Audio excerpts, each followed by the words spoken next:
Usap-usapan ngayon ang balita na aalis na si Kim Chiu sa It's Showtime, at papalitan siya ni Barbie Forteza.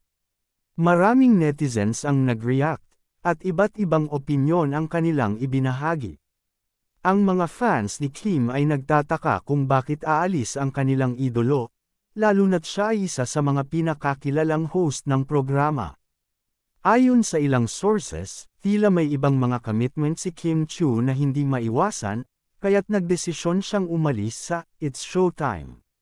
Samantala, si Barbie Forteza naman ay tila handa na sa hamon.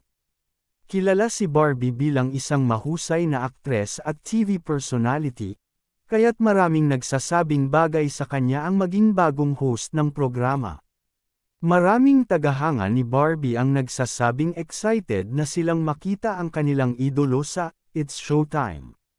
Sa kabila ng balitang ito, may mga fans ni Kim Chiu na hindi naniniwala at umaasa pa rin na babalik ang kanilang iniidolo sa programa. Ayon sa kanila, malaking kawalan si Kim kung sakaling tuluyan na siyang umalis. Si Vice Ganda, isa sa mga pangunahing host ng programa, ay nanatiling tahimik hinggil sa issue, ngunit alam ng lahat kung gaano siya kaprotektibo sa kanyang mga kasamahan.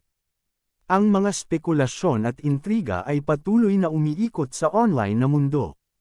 Maraming netizens ang naghihintay ng opisyal na pahayag mula sa pamunuan ng It's Showtime upang malaman ang buong katotohanan. Sa ngayon, ang tanging sigurado ay patuloy na magbibigay ng aliw at saya ang programa, anuman ang mangyari sa mga host nito.